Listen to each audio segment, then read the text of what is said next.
Welcome to the Virtual Memories Show. I'm your host, Gil Roth, and we're here to preserve and promote culture, one weekly conversation at a time. You can subscribe to the Virtual Memories Show through iTunes, Spotify, YouTube, Google Play, and a whole bunch of other venues. Just visit our sites, chimeraobscura.com/VM or vmspod.com to find more information, along with our RSS feed. And follow the show on Twitter and Instagram at VMSPod. Well, I am surviving the heat dome. The 90-degree plus temperatures finally ended yesterday, so it's less likely the AC is going to kick on in the middle of this intro, although it also means some of my neighbors are out doing yard stuff now, so we may get some leaf blower, edger, etc. in the background. Sorry. All that said, I was awfully glad not to have any podcast scheduled for last weekend. It was brutally hot, and driving around or walking in New York City to get to a guest's home would have just been grotesque. That said, the downside of that is I don't have next week's show recorded yet. So I am hoping between Saturday's in-person session and Sunday's remote one, at least one of them actually comes through, and we will have a show for you next week. I've actually got a bunch of twofer weekends ahead like this one. And if I pull everything off, I'm actually going to have all my shows through the end of August recorded by July 20th. And that means I can spend the rest of the summer losing my goddamn mind because I'm not recording any new shows or talking to anybody, I guess. Or I can get ahead on September and the October episodes. I've got a whole bunch of work this fall, like my conference to organize and host, and some legislative stuff that I'm working on, business trip to Milan that we're hoping to extend on one side or the other so I can finally get to Rome, maybe see the Boxer at Rest statue, which is something I've been hoping to do for a couple of decades. In fact, just yesterday I got a call from one of my member companies out in San Diego asking me if I would come out to speak to their annual sales meeting, which is a few days after my own conference in Maryland and a few days before the Cartoon Crossroads Columbus 10th Anniversary Festival. So I may be a little busy this fall, so getting ahead this summer is probably a good thing. But that's just Gil's fabulous life for you. Part of that fabulosity is that I tend to tie podcasts and other extracurricular stuff into my business trips. For example, last week's show with Swan Huntley, as well as this week's, were both recorded on a Sunday in Los Angeles before I caught a 7 a.m. train on Monday down to San Diego for a 3-day biotech conference where I put on a suit, slicked my hair and tied it back to look somewhat professional, put on a different face, and met with biopharmaceutical manufacturers, the National Security Council, the commissioner of the FDA, and a whole bunch of other folks. But the whole time I was thinking that I just let all of you guys down by not posting a new episode that week, which tells you how messed up my priorities are. So let's get to this week's show. My guest this time around is Bob Fingerman. Bob is a cartoonist, humorist, and illustrator who is lamenting his 40th year in the comics biz. And I first came across Bob's comics in the 1990s with his Minimum Wage comic from Fantagraphics, which was kind of a fictionalized version of his life as an artist in New York City. And we met at a festival around then under less than ideal circumstances. And over the years, since I started doing the show, his name has come up in the, you know who you ought to record with emails that I get from my pals. And he reached out earlier this year to tell me about his new career retrospective book. And I told him, matter of fact, I'm going to be in LA right before the big biotech show, so you're on. All of that said, I did not expect the session to run nearly 2 hours, nor for us to talk another 2+ hours after that. But that's the fun of doing this podcast and making new friends, you know? So the reason we are on, Bob has a new book out. That's Some Business You're In, is the name of it. It is published through the crowdfunding site Zoop. but don't let that put you off. This book is gorgeous. We talk about it in the show.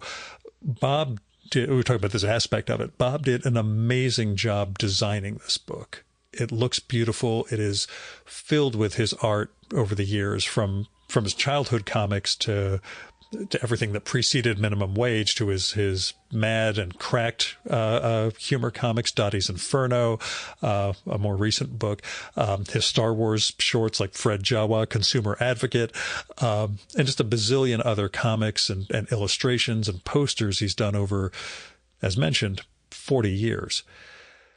As I mentioned, the book does include his childhood comics, which means that he did not go my route and basically torch all of his juvenilia. By juvenilia, I mean everything from before I turned like 50. Anyway, That's Some Business You're In collects it all. Bob's artwork is a blast. It's kinetic, hilarious, sometimes gorgeously painted, well composed. His sense of humor is, it's apparent in every panel that he draws. And this book covers, again, the humor comics, horror stories, spot illustrations, promotional work, and more.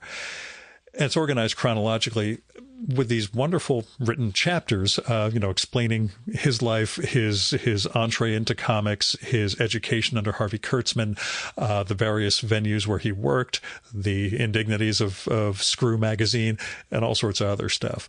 The writing is sharp. It is entertaining throughout. And he tells some stories, just like he does in our talk. There's a little bridge burning that takes place, but again, after 40 years in this space, he's sort of earned it. And it all complements this wonderful art that he brings in, and the way it's all displayed and laid out. It's a fantastic package. And, well, I'm bummed that he brought it to my attention only after the crowdfunder for it closed. But don't worry, it made like 4.5 times the original goal.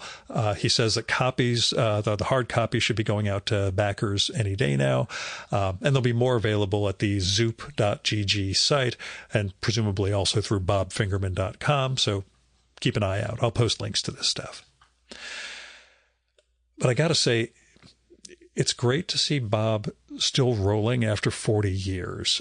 And as somebody who's a near contemporary, a little bit older than me, I was interested in what he's learned over that time, and how the field has changed, how comics, humor comics, the art and illustration work he's done, how that field's changed, but also how he's developed and changed as a person. None of us are who we were when we were younger, or so we like to believe. And you guys know, like, my ongoing tension or dynamic, and it really came up a few weeks ago, maybe a month or two ago with Jen Silverman, is that question of whether people can change, or whether we've got pretty fixed identities from our childhood and youth that we can only kind of struggle against on the margins. Which is to say, this talk with Bob gets kind of deep by the end, as we really talk about the big changes in his life in the last bunch of years. Not just the external ones, but how he's responding from within, and what his life has come to mean to him, and what his behavior, or how his behavior has changed, how he's learned to be a different person, we think. And that all has me thinking that, maybe we can find something new in ourselves and kind of nurture that even after like half a century running in the same patterns. Sometimes, maybe it involves just moving somewhere sunny like LA. Anyway, you'll get to all that. For now, go check out Bob's comics. Look up his new retrospective, That's Some Business You're In. Keep an eye out for his upcoming comic, PICTOPIA. And hunt down his Minimum Wage collections, as well as his recent humor comic, Dottie's Inferno, and his prose novels. He's had a heck of a career. He's done a lot of things, been a lot of places, and it was a joy to sit down with him and his dogs, which leads to the caveats. One of his little dogs, Bugsy, got to barking a little bit. So Bob moved Bugsy and Sherlock out to another room so that we can have a little bark-free time. After we wrapped, he let them back into the living room, and Bugsy leaped up in my lap and wouldn't let me move for an hour or two. Oh, the other thing, I do want to thank Dean Haspiel for being the real mover in connecting me and Bob. Like I said, other people have mentioned him over the years as somebody I should sit down with. Dean is the person who, hey, Gil, you need to do this. So thank you, Dino. Now, here's Bob's bio. Internationally published and critically acclaimed cartoonist, illustrator, and author, Bob Fingerman is best known for his cult comic series Minimum Wage. In 2018, he realized his childhood dream to become one of Mad's usual gang of idiots. Alas, Mad was soon thereafter essentially euthanized. Bob accepts only partial blame for that. His latest books are the comical graphic novel Dottie's Inferno, from Heavy Metal/Virus, and the radically revised author's edition of his novel Pariah, now Pariah Redo. His clients include Dark Horse Comics, Fantagraphics Books, DC Comics, Marvel, IDW, Image Comics, Tor, Les Humanoids Associés, Fluide Glacial, Tapage Nocturne, you know my French pronunciation is god-awful, Sony/Columbia Pictures, Riff Tracks, Heavy Metal, and Z2 Comics. His new book is That's Some Business You're In, a career retrospective. And now, the Virtual Memories conversation with Bob Fingerman.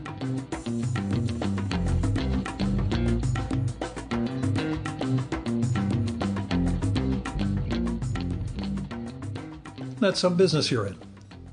Where did it begin? What led you to engage in a retrospective like this?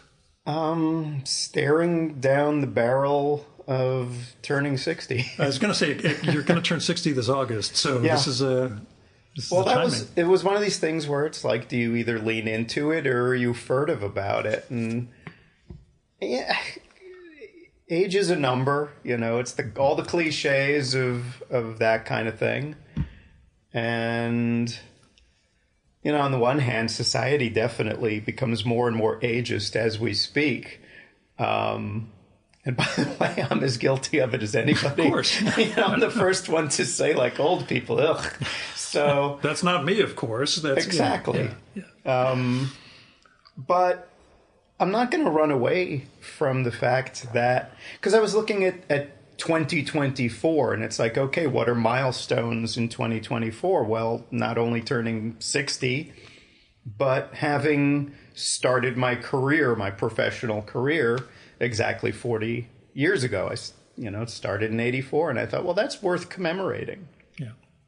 Nobody else is going to do it, so I might as well take the bull by the horns. And so the other thing is, it's taking ownership of things that I've kind of shrunk from over the years. Because there was a long time where some of the sketchy places I worked for, just let's call them low prestige publishers I worked for, embarrassed me. Like, I spent a lot of my life being embarrassed by what I did. Yeah. And at a certain point, you're just like, well, but it's all made for kind of an interesting life and an interesting career. And also, again, my girlfriend, Valerie, she's baffled. She's like, why are you ashamed of that stuff? That stuff's cool and interesting. And I don't know if I necessarily agree it's cool, but it is interesting. But back in that era, like when I came out of grad school, I was looking for editorial jobs, and somewhere in off of Route 4 in Paramus was where Swank and a few other magazines were coming out from. And it was like, yeah, I don't need a job that bad yet. Like, that was an era where not so much. Nowadays, it would turn into the, like you said, it's almost a badge of honor or a weird distinction to say, oh, yeah, I worked for these magazines up and down the scale. Swank's one of the few I think I didn't work for. But I worked for a lot of them, at least in the New York area. I think the only one that I ever worked for at that time that wasn't in New York was I did one gig for Hustler, which was great because it paid really well. Yeah. I mean, that's the thing. It's not like I was drawn to those because I had such an affection for the milieu. They did pay well. I mean, with the exception of the tabloid Screw, which I think kind of exists in its own rarefied sewer. All the others paid well. Yeah. So there was a financial Sure. lure to going for the low-hanging fruit. Well, what did you find, I guess, in terms of looking back at 40 years and the life that leads up to? I mean, you do talk autobiographically before the comics begin, before the professional comics begin. What was it like for you looking back at your life and trying to organize it in a way that... Well, looking back, yeah, those are kind of, they're intertwined, but they're different. Life versus work were kind of two different things. And I will say the book is a career memoir. Yeah. And I identify myself by my career, but I did not want to get into personal stuff because it's not that kind of a book. No. The little things come in, but only as they impact the art. Yeah, as they, exactly. If they were germane to what I was talking about. I mean, there's definitely personal stuff because, again, they're entwined, they're enmeshed. But looking back with kinder eyes than I've had. For most of my life, I've been a very not only self-critical but self-excoriating. Like you jump straight from self-loathing into self-excoriating. There's been some, I've wrestled with certain things, and the older I get, I see less and less value, especially, this is the life we've got, and this is the one we get. And spending as much of it unhappy as I did, largely, I'm not blaming anyone. It all comes from within. Some of it's nature, some of it's nurture. Both my parents were depressives to greater and lesser degrees. So that definitely has a profound effect on how you live your life. But looking back, the things that I could really see, one, I never phoned it in. Didn't matter who it was for. Yeah. I've always worked hard. And a lot of the work, it's not up to my current standards, but it was good work. I don't think I ever did any work that I would consider bad, just less good.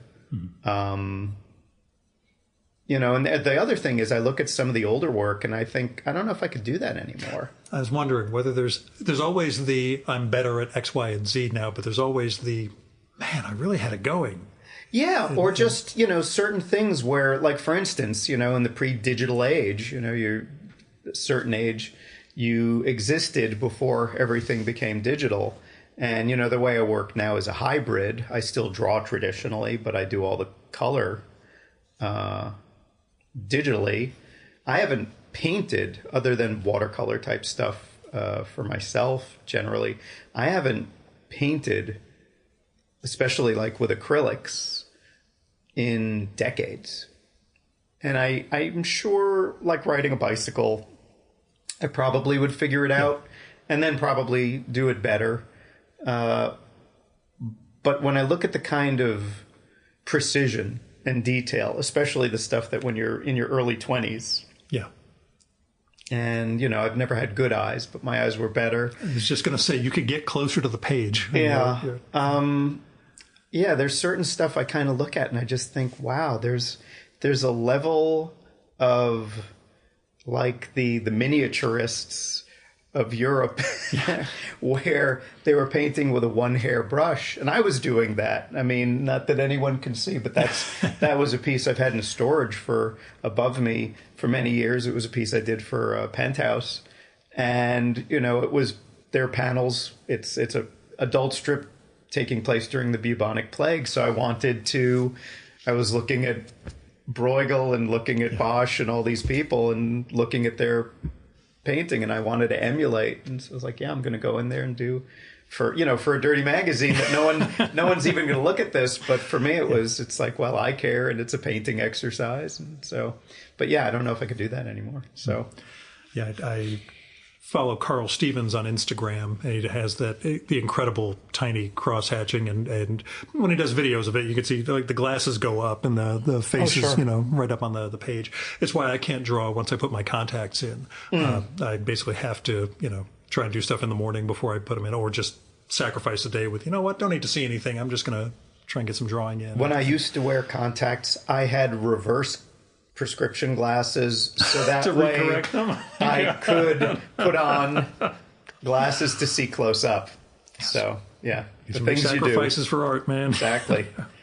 But that sense of self-retrospective, that sense that you were ready to look back, really was just occasioned, with the big round number coming Yeah, up. pretty much. And the other thing is, if not now, when? Yeah. So it seemed... the other thing is I also just had... I want to try new things. This is the other thing. It's like, I don't think just because you're getting older. If anything, as the world keeps changing, as the field keeps changing and so forth, you have to stay nimble. And so much stuff these days is being done with crowdfunding. Now, I like and prefer doing traditional publishing. I like working with a publisher. But I thought this would be a great kind of toe dip to do a book. I didn't want to do Kickstarter because I didn't want to be responsible for manufacturing. Okay. Yeah. To that degree, I still like. Yeah, I like a buffer. There should be a conglomerate behind it. Yeah, so. I will hand over deliverable, and printable files. That's another component that's changed. Artists didn't used to have to deliver a press-ready book. It's like you'd hand in your pages, and then an art department would go and deal with all the front matter and back matter, and now you basically are like, here, print it. Yeah. I will say the design of this book is fantastic. Oh, thank you. When I got to the end and saw that you at least are listed as the designer for it. I am the only hand in that whole book, other than my friend Steve, who proofread and copy edited. Bless his soul. A lot of artists don't know how to make a book look like what a book should look like, even though they've been published a million times and should be able to replicate it. Oh, I know. Looking at this, I'm like, he really understood the text flow, understood the layout. You really got things going well. So, kudos. Thank you. I take great pride in the fact that, reverse engineering what a book should look like. The book looks like a book. Yeah. That was hugely important to me. It's like basically Abrams isn't doing this, but it doesn't have to look like they didn't do it. That's what I mean. So, the degree of detail in that reverse engineering process was well done. Thank you. I appreciate that.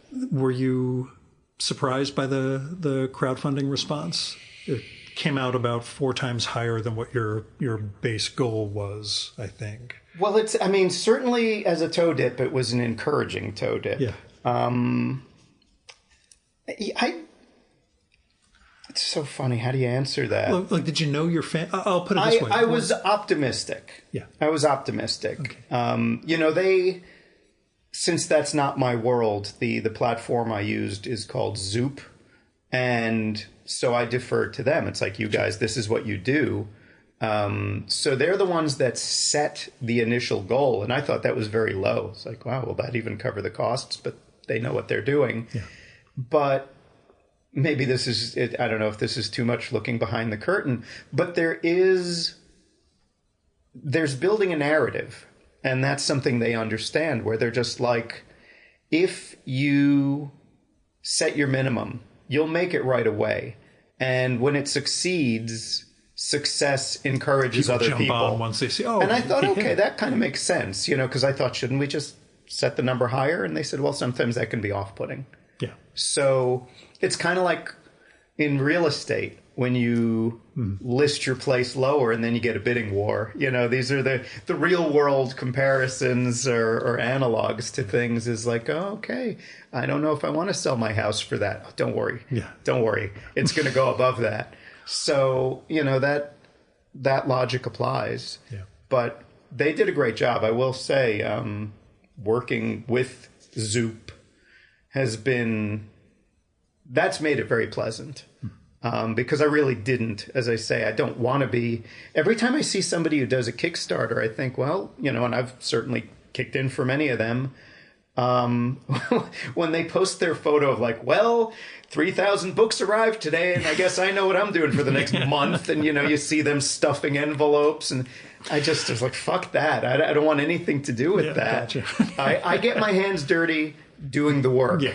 I don't want to get my hands dirty doing the fulfillment. You made the pages. That's enough. So, yes. So, and if that makes me a snowflake or an elitist or whatever, I can live with that. I'm turning 60, for God's sake. I don't have time to be stuffing envelopes. I still see Porcelino post the, got the zines back, and put one after another in the mailers. Oh, and bless their souls for doing it.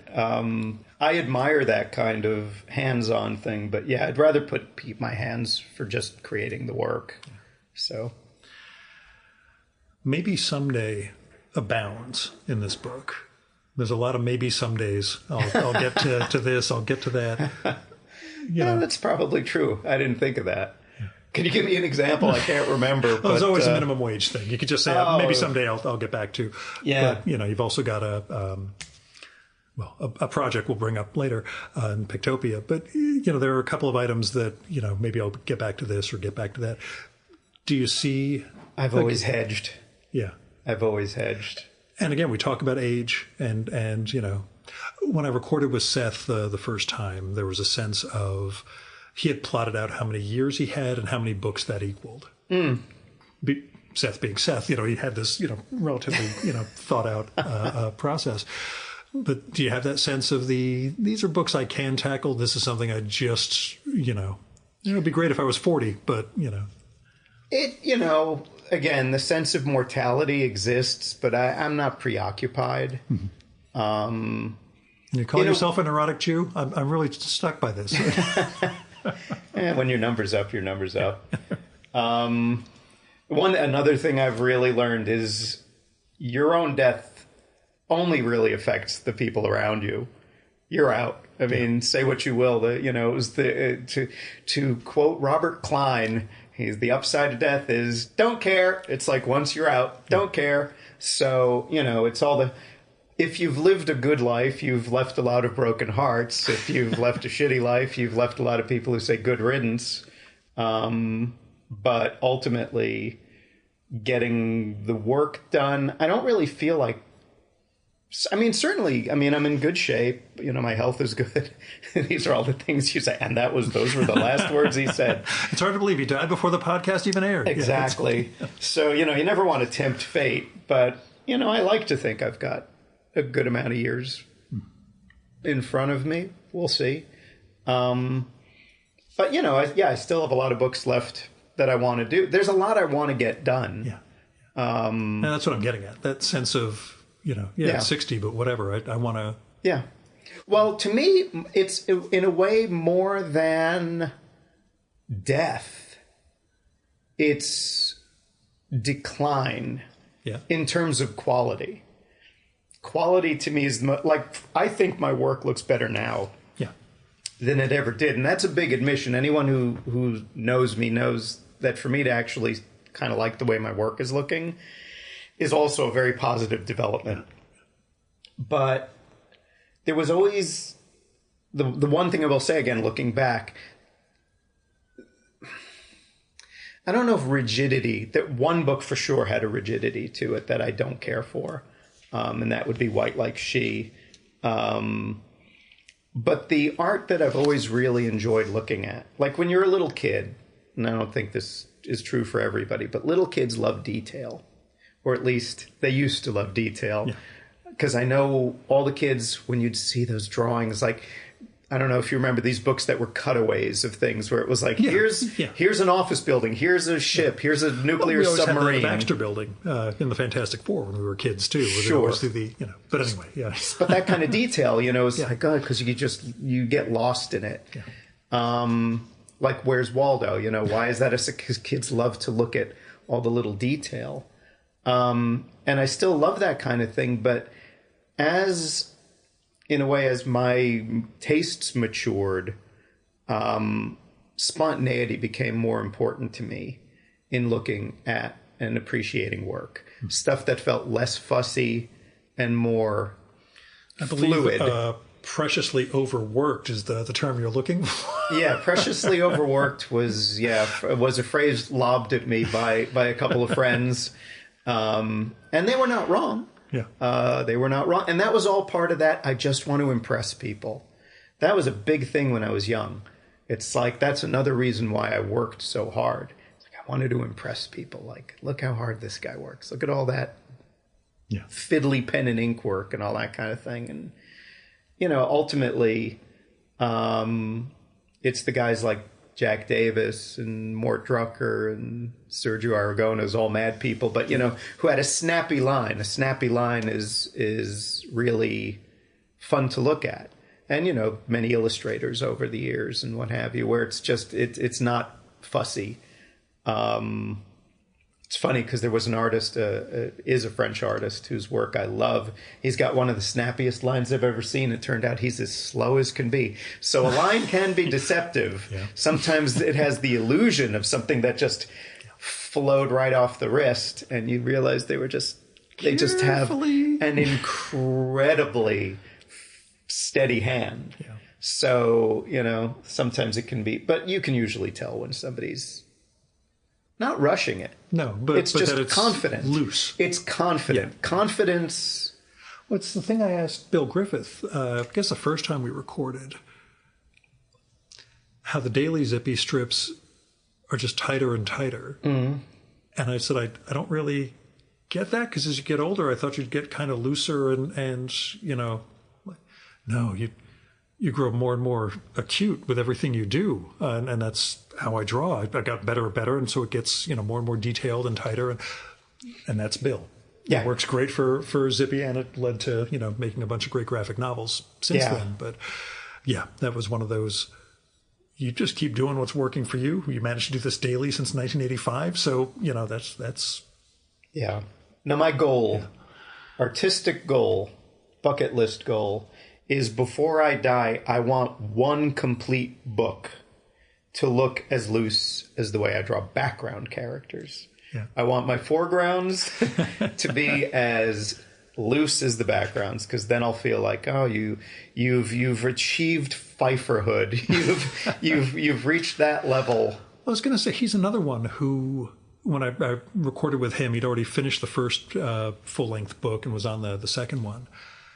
And he, just as you were saying about trying to find different forms. I mean, for him, it's still comics, but he'd never done full length before this. Mm-hmm. You don't count Monroe, because that's different than what we understand as a graphic novel. And he was just, one of the great moments of my life was when Jules Pfeiffer said to me, "Dude, do you want to see some of my new pages?" And it was, "Yeah, Mr. Pfeiffer, that'd be wonderful." Just walking over, and he's just pulling up all the transparencies for lettering and showing us what original art looked like.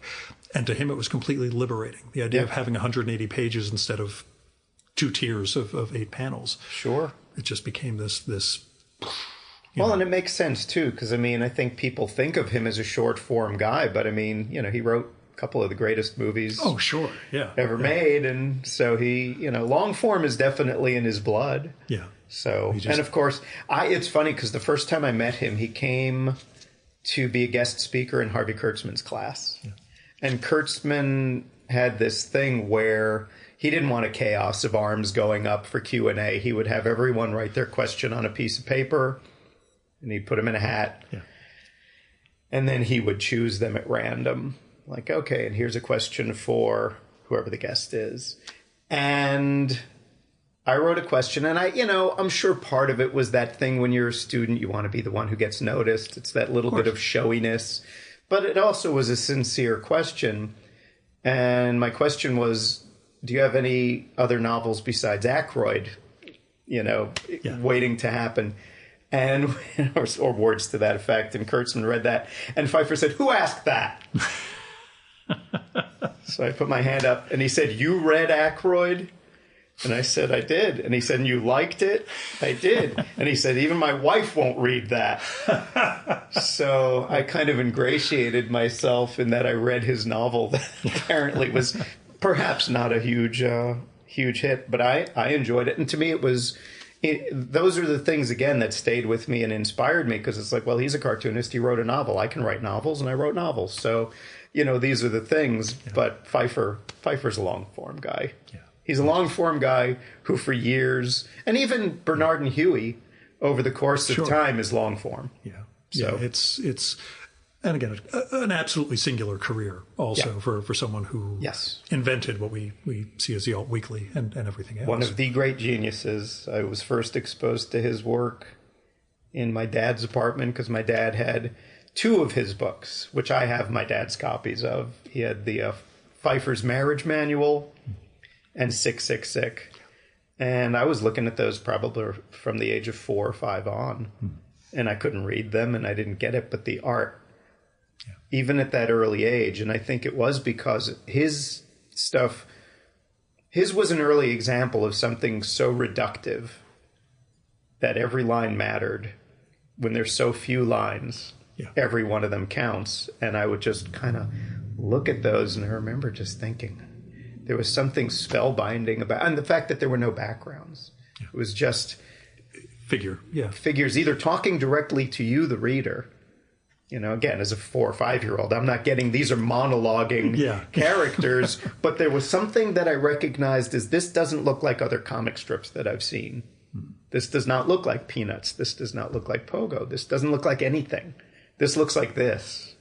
And that was the very early, inchoate beginning of enjoying extremely individualistic work. So, did you ever get to tell Pfeiffer? More or less. I regret the fact that he seemed open to, I don't know about being friends, but at least being acquaintances. Yeah. And there was something, we went out to lunch once. He gave me a blurb for one of my books, and because he really liked the book. And I was, believe me, that's a benediction. Yeah. And there was something about, well, there were a couple of things. One, it was like, he's too big. Yeah. He's too big to get together for lunch with. He's too big. It's like, this is special. But and the other was, truth is, he was always heading off to Cape Cod. Yeah. And so it's just like, I would say, how about we get together? I'm going to be out of town. And then I just gave up. Yeah. So. And now he's out of Cooperstown. I think he's out around Cooperstown. Okay. So you can go see him in the Baseball Hall of Fame, is what I'm saying. All right. Sure. Yeah, that's part of he did a great piece about, or Ed Sorel did a piece about him, I think, very recently in The Atlantic, and it was all about making the pilgrimage to go see Jules. I had to drive to the end of Long Island to record with him when he was living in Sag Harbor, and that was one of those where he told me, you'd have to come out here. I'm like, you're Jules Pfeiffer. I'll drive to the end of the fucking planet to sit down with you for a conversation. So, don't worry about it, dude. We're fine. I've got an Ed Sorel story. You're looking away when you say that. But he was on the show, and before you get into it, I'll say my one goal. It was Thanksgiving of 2021, and my big goal was don't kill Ed Sorel with COVID. This is the number I was testing like every day or two. I was like, just don't have COVID and don't give it to the 91-year-old guy. So that's a good goal. Your Ed story? Yeah, no, this is when I was 16 years old. I was, for my summer job, I was a foot messenger in Manhattan. And it was a great way to learn the city. It was just like you would go to this subterranean office where they would hand you a package or an envelope or whatever and say, head off to whatever. So I was running all over town, and they gave me just a pickup receipt. Because like, go to this address, you'll pick something up, bring it back here. Okay.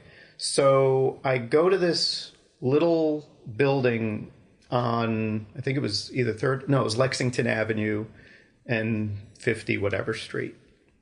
And I look and it's like, this doesn't look like an office building. But okay, I'll go in. So I go into the vestibule. I'm looking at the names on the buzzers, and I see one of them, and it says A. Roth and a little Washington engraving. So, but that was the door number. So I thought, okay, so I just push in. Door wasn't locked. It was a different time. Yes. And I go, it's a walk up. So I think this is unusual. I'm used to dealing with receptionists and so forth. So I go up to whatever, second floor.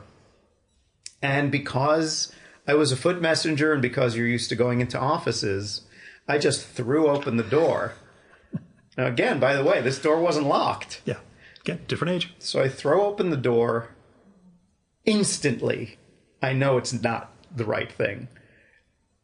Because it's somebody's home. Yeah. And these two, to me at the time, older people, probably only about 50-something or whatever at the time, but they both look, it's a man and a woman, and the man pops out of his seat and runs to the door. Can I help you? And I start stammering. This receipt. I've got this. I was given this to, pick something up. And he says, well, I didn't call for anyone. And he's kind of beginning to do the push you out the door thing. But I noticed all these illustrations on the wall, framed illustrations, and they were Arnold Roth. Yeah.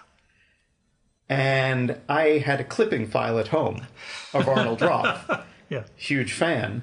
So as he was about to push me out, I said, are you Arnold Roth, the illustrator? And it was one of those moments where he just stopped because it's that this kid knows who I am.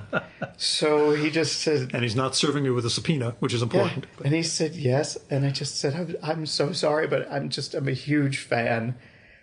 And then he just completely changed. He said, come in. We'll figure this out. So I come in.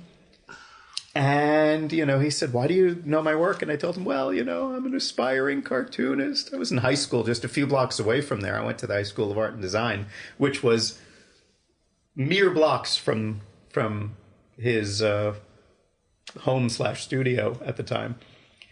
And so he said, well, let's get to the bottom of this. Do you want to call your, dispatch or this or that? And he said, well, wait, maybe Eddie called for you. So we go out of his apartment, go up the next flight of steps, and Ed Sorrell was his upstairs neighbor. And yeah. Arnie knocks on the door and he says, hey, Eddie, did you call for a messenger? And through the door he says, no, tell him to go to hell. So... Anyway, that was the beginning of actually a friendship with Arnold Roth, and Arnold modeled for one of the characters in White Like She. But years later, at an event at Columbia, Sorrell was there. So I thought... He lives closer to Columbia now. But... Yeah, well, I lived mere blocks from Columbia at the time. So I saw him, and I thought, I'm going to go over and talk to him. So... we're chatting, and I said, I have a little story. We did encounter each other once before. Through a door. And I told him the story, and he just kind of went, yeah, that sounds like me. Same thing with pitching him on the show and then getting him on the show. Like I pitched him years earlier, and it was some incredibly brusque refusal, and then somebody's like, yeah, you should hit up Ed one more time. It was Graydon Carter actually told me, hit up Ed one more time. The Graydon Carter story is that we bumped into each other, and I bumped into him in the Ottawa airport. He had no idea who I was. Mm-hmm. But I recognized Graydon Carter. I may as well pitch the show. Spy and everything magazine, else. Yep. And so he, you should get Ed Sorrell on your show. I'm like, I tried. He's like, try again. I never thought he was going to finish all the murals in my restaurant, but he finally did. So hit him up. And so when I did, he's like, oh, I said that? Yeah, I probably did. But sure, come by. We'll do one of these. And so, yes, I did not kill him, and we had a good podcast. But these are those things where if you lead a certain kind of life and you encounter crotchety altercockers over the years, and your first impressions are not great, if you're lucky later in life, like, the fact that I, by the end, became friends with Sam Gross. It was like, Sam... very dismissive of me early, and we ended up, in his case, we did go out to lunch on multiple occasions, and it was a thrill. And Roz set us up, Roz Chast, and Sam was great. He showed me that week's strips or that week's gags, and I busted out laughing over at least half of them. They killed me. And at the very end, he showed me the notebooks that he uses to account. The ledgers. Yeah, yes. to account for the sales of every strip he's ever done. And I, for a brief instant, thought, we could never mind. It's like, no, I'm not going to offer to computerize something that's worked for you for 50 fucking years at this point, that you've got reams and reams of paper. Yeah. Just keep doing what you're doing. It's all going to be fine. Yeah. I was trying to persuade him to let Fantagraphics or somebody do a comprehensive book of his work, and he was just kind of like, who the hell has time to go through all this shit? Really, buddy? When there are certain artists, and again, I wonder where you fit in that sort of mold, for whom moving forward is it. Seymour Quast, when I recorded with him, had no interest in talking about anything in the past. Everything was about what he's working on. Yeah. And Sam could talk about the past, but he was... Well, for him, he looked at, but to me, it was like he looked at all that work almost as like a burden for somebody else. Like because he literally was saying to me, I should throw all this shit out. And I was just, how dare you, sir? But, you know, I'm friends with his daughter, and, you know, I hope all this stuff is being preserved somehow, somewhere. You figure they would not throw it out without consulting a couple of experts who would say, no, I'll take that off your hands, and we'll get a barn upstate New York and put everything in a controlled situation. Sure. I would do it, for Christ's sake, and I'm sure there are other people who would there's jump on. Universities that would gladly, but it would be nice if a giant monograph came out. That's the weird thing. It's like we're living in this golden age of preserving stuff, but it's not all the stuff I wish was being preserved. Besides Sam's stuff, what would you love to see? Artist edition of. And we talked about one before starting out. Well, my number one. Okay, I can actually see this is an easy pull. Yeah. Kleban. Oh gosh, yeah. Kleban. You know, everybody. I know. Assume no prior knowledge.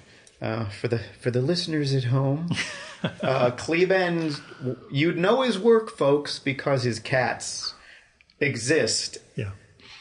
But all of his other work, which is genius, doesn't exist anymore, other than if you have the old paperbacks. Collection from 1977. But he was a brilliant, in addition to just being one of the most brilliant cartoonists of all time, he was also just a great artist. I don't know if you've ever seen any of his watercolors or things. When I was recording with M.K. Brown, I did some research on that. Sure. Yeah, his first wife. And yes. I got to see some, because she went into the... I would work, I figure one of them worked night, the other worked day, and they basically turned one apartment into two people's studios by divvying up the time. But yeah, it's a disgrace that his second wife is the one in charge of his. That's where I was going to leave that. I don't care. I'll go on record. Yeah, the fact that she is basically denying the world.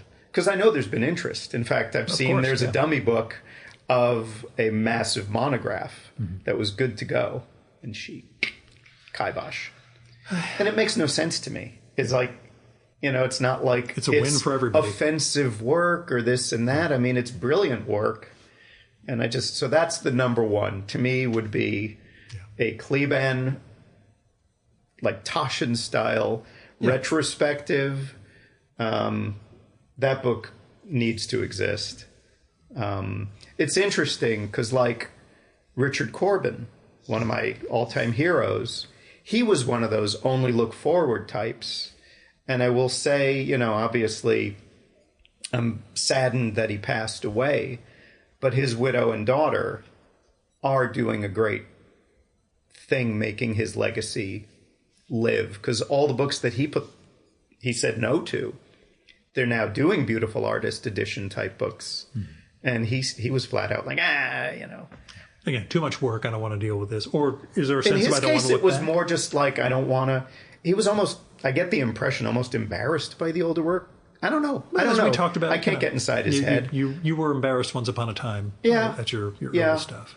You know, who knows? Maybe he became more conservative. Who knows? Anyone who knows Corbin knows he did a lot of naked people for a lot of years, and maybe he was somehow, I don't know. I'm not going to speculate, but I do know that the work is now coming out better than it ever did, and I'm grateful for that. So, you know, maybe something will happen with Kleban after they hear this.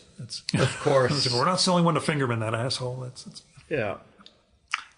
In the book, you talk about the genesis of minimum wage, for which you're best known, and the thinking at the age of 30, you had the perspective to write about your 25-year-old self, which you are smirking at because, you needed more time, and we all need more time. I think with Pete Bagg, it was like a 10-year gap for him, from Buddy Bradley to himself. He was always keeping it at 10 years. He's got a new...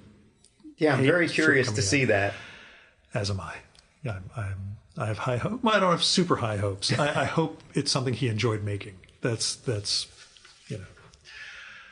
I got to spend a fun CXC, Cartoon Crossroads Columbus, with Pete once. The guy who was going to interview him had to cancel last minute, so I did a panel instead, and we ended up just hanging afterwards at his table. It was one of those instances where he sold out by the end of day one because he had no idea that there was going to be that much interest in his stuff. He's like, if I knew, I would have brought, a whole ton for day two. So we ended up just shooting the breeze on day two while he did sketches or drawings for people, which puts me in mind of, again, your crowdfunding going 4 times higher than you had as a base. But do you get surprised by people discovering your work now?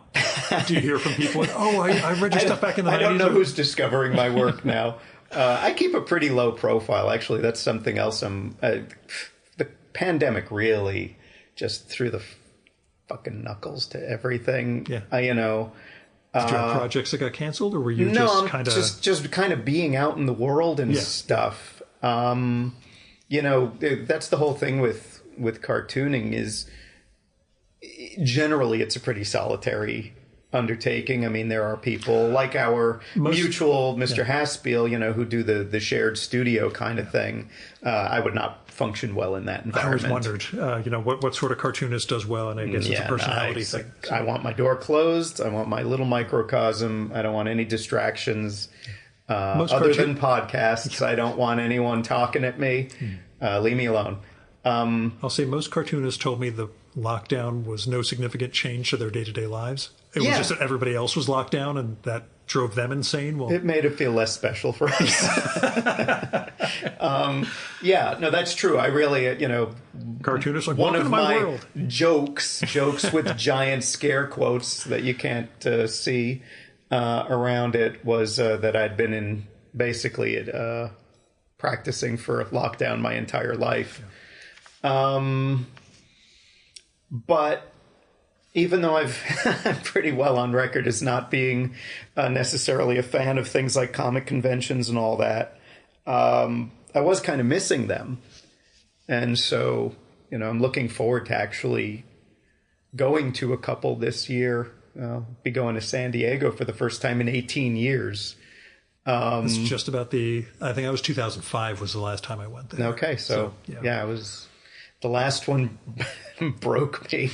I had PTSD after that one, and just haven't been back since then. So, but I fully cop to that being my, again, psychological disposition and not the actual. I'll say at that 2005 one, a friend of mine who was in the Navy and lives in San Diego came on one day, and he ran a Aegis missile defense system for a battle group in the Gulf, and Comic-Con overwhelmed him sensorially. He just he couldn't keep track. I'm like, you literally were keeping track of speedboats and cruise missiles and everything else, and you're overwhelmed by the people in costumes. It's too much. It was just that's fair, completely fried. So I can understand where you're coming from. If Yeah, literally somebody who could have had PTSD from that sort of experience. Oh, that one was just compounding one thing on top of another. It's not worth relitigating in my own head, but I was there to promote a book that ended up not being at the show. So that one was just like, this was a long way to travel for being embarrassed. Who's a good dog? But you're looking to get back to shows? To some degree. A limited degree. Yeah. I will never be one of those people who's like a road dog who enjoys cons. Yeah. But, San Diego, just for the sheer spectacle of it, I'm kind of looking forward to it with some trepidation. More the social scene? Seeing other artists? More social. The one thing I really learned over the years, because I went to San Diego pretty much every year for 20 years, was if you go there with work in mind, it's terrible. Because you're just stressed out the whole time because you've kind of given yourself, I need to achieve this and this. And it's awful. Awful. But if you go just to see other people you know and like and, hang out after the show at the bar and grab dinner, then it's very nice. So, I'm not saying I would not want to conduct any business if there's any business to... But don't make that the lead. Yeah, exactly. Make that ancillary to the experience. Yeah. And I was lamenting that there didn't seem to be any indie comics shows in Los Angeles, like Mocha and SPX and things like that. And I was talking with the owner. There's a very good shop called Secret Headquarters in Atwater. And I was talking with the owner there, Dave, saying, why isn't there anything? And he said, well, there used to be one. And he mentioned this artist, Jen Wang. He said she used to be involved. And lo and behold, they're bringing that show back this December. And of course, now I'm forgetting what it's called. So maybe if there are show notes, I apologize. I think it's like LACA, like Los Angeles Comic. I can't remember. It's on a campus somewhere. I literally just... Okay, you're going to go in the other room now. No. Baby boy. But I'm looking forward to that one because, like, the idea of doing a show that's specifically for kind of indie comics type stuff in my not so new hometown is very appealing to me. Yeah, I was going to say I miss Cab too. I mean, I've done Mocha, but we used to have Comic Arts Brooklyn. Oh, okay. I did that one a couple times. Yeah, that was a neat one. All right. Actually, do you know the cartoonist Charles Rodriguez's work? Yeah. Yeah, that was a big part of what ingratiated me to Gross, because Sam and Charlie were friends. And a somewhat similar... Oh, yeah, well, they were both super dark, politically completely out of alignment, but I put together 2 books of Rodriguez's work, and Sam was very helpful there, as was Rick Meyerowitz. So, but I think the fact that I was so devoted to getting Rodriguez's work out of obscurity jail endeared me to him, because he's like, oh, you're doing good work. There is that sense of we'll say lineage that I don't know, because goddamn kids today, blah blah blah. I have no idea what younger artists think or find as far as influences go. But I mean, in your book, the holy shit, I'm going to take a class with Harvey Kurtzman, even though it turned out to be gag panels, which is the last thing you want Harvey Kurtzman teaching. Still that sense of recognition of these are my heroes, these are the greats who came before us, meant something. Yeah, well, it's interesting because maybe I shouldn't name names. I'll just say a prominent publisher of independent comics and alternative comics was lamenting to me a while ago, saying that the young generation of cartoonists, he finds, this was his words, the most ahistoric he's ever met. It's the stereotype I didn't want to jump into, but yeah, I've heard that from other men of a certain age. Yeah, and I've also heard it from instructors I know at certain art schools, which will also go unnamed. I'm being very diplomatic here. Now, I think it was on mic, but I know Paul Karasik said when I recorded with him in Newgarden that he's literally met kids who don't know who Superman is. And that's just weird. Yeah, and that was like getting to that level of there's just no cultural... But that's like living under a rock. I can understand like a young not knowing who Harvey Kurtzman is. That's fine. Yeah. But Superman is sort of a culture. I mean, that's just, do you know who Zack Snyder? It's just like, that's just part of the zeitgeist. And apparently he was getting, 18, 19-year-old kids who no knowledge whatsoever. And it was like, okay, that's weird. I always thought we had like a certain common cultural foundation, at least, that we can build on. Yeah, that would be like not knowing who Bart Simpson is. Yeah. But it's all Adventure Time and things like that. So, Weird. Yeah. We're in different times, man. Things have gotten strange. But one of the things that I'm interested in is, this project was done through the internet. The difference between, comic books and working in an online world. I know you're still making comics for print. Yeah. We're trying, but... Yeah, that's one thing I will say. I've been probably to my own detriment.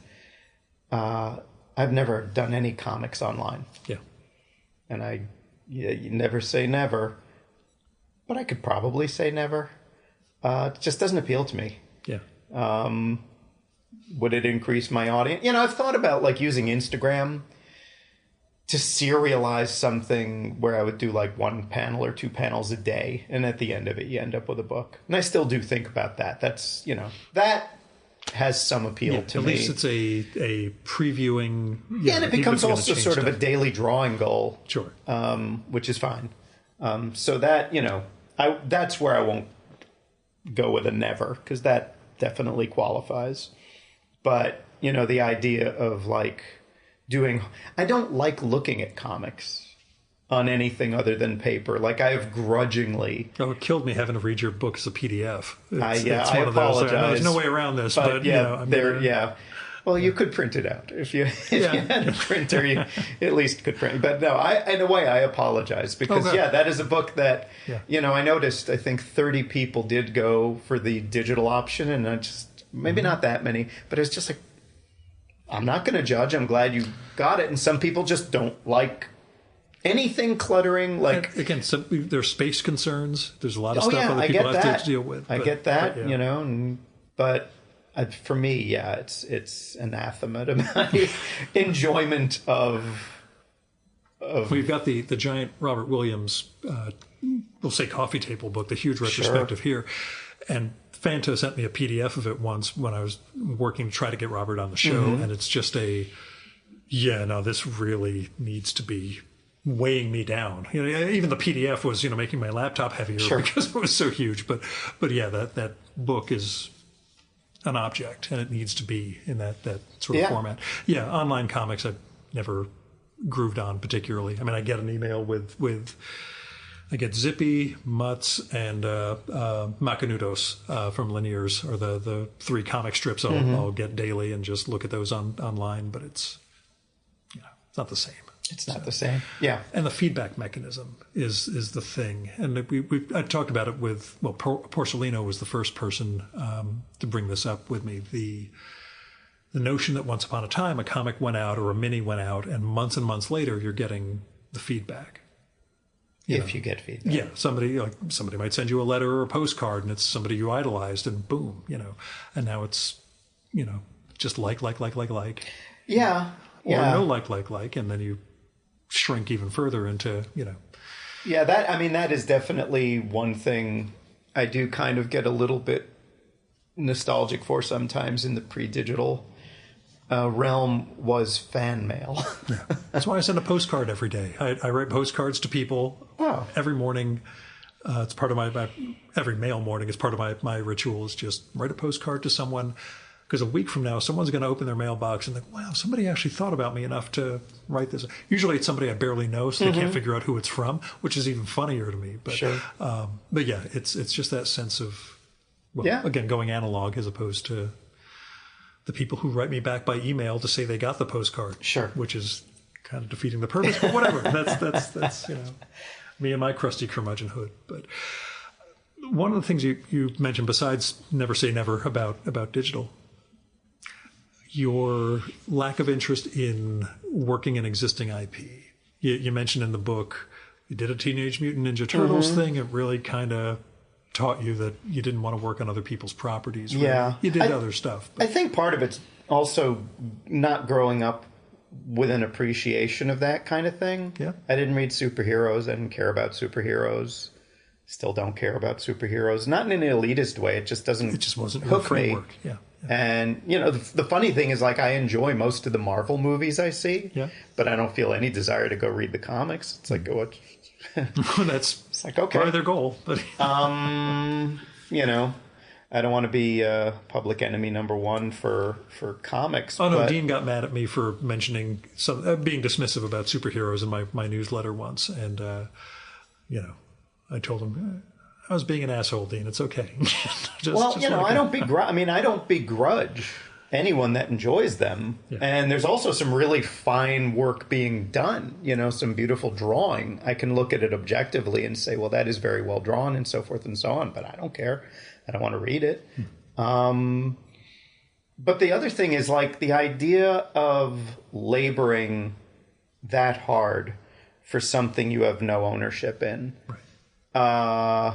It's sort of that thing of, I'd rather own 100% of something that pays nothing versus own nothing in something that pays well. It's like paying well, obviously, is important. You have a roof over your head. You have bills to pay.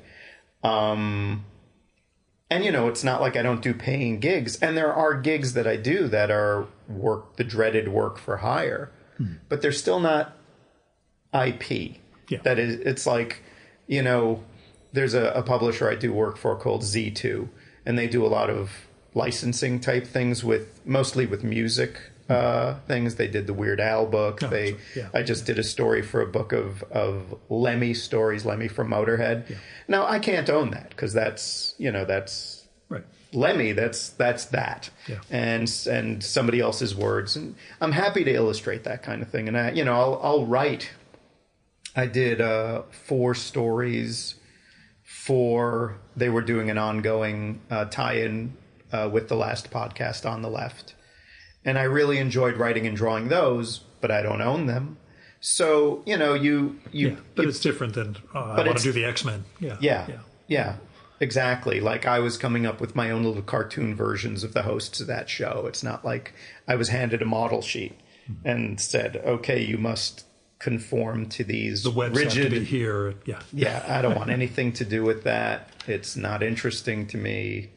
Over the years, have thought more in terms of as a writer than as an artist, where I thought, well, there's some characters I would be fun to do a story featuring this one or that one, but not so overwhelmingly that it was like I felt the need to pursue it. Right. But yeah, if anything, I sometimes get frustrated when I look at artists I know, or at least I know their work, and I see how great they are, and all they're doing is... And I'm just kind of like, you're so good. Yeah. Break out of that prison, Well, like you said, your version of that is the, not doing Kickstarter and going with Zoop because you know what you're comfortable with and maybe that's their rationale, but it's a little different that way. Making stuff for... I know they're going to pay me. I don't have to think of things and develop my own ideas. Yeah, and I will say, if people let me play with their toys the way I want to play with them, that's also makes a difference. Like when I did get asked, I've known Mike Mignola for decades now, and when I got to do a Hellboy story, it's like, I love Hellboy, so I can understand wanting to do it, but I wouldn't want to make it canonical everything thing and doing a little 8-page or whatever it was like, that's great. And the Fred Jawa stories in Star Wars was hysterical. Exactly. So if people let me do that kind of thing with their I mean that's another one of the maybe perverse parts. Well, it's what I find funny is let's take something extraordinary and make it really the mundane. Mundane. Yes, bring the mundane to the extraordinary. I always find one of the lines I've had for years, that sense of when you've built a good enough world that you can take us into either the boring parts or it turns out that supporting character has a really interesting life. We just never bothered looking at him. The version of this I always wanted to see was on the show Deadwood, the David Milch show, where I wanted one episode from the Chinese leader's perspective where all the Anglos are mumbling gibberish. And he's moderating back and forth and moving through those two worlds and just see what his thing is like for one episode before getting back to Al Swearingen and everything else.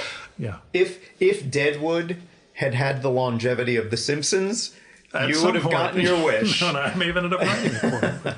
But tell me about your literary influences. We've talked about some of the comics things, but who are the writers who kind of either influencing how you wrote comics or some of the prose work you've done too? Yeah, I'm sure the ones that This is what I don't know if you sound like...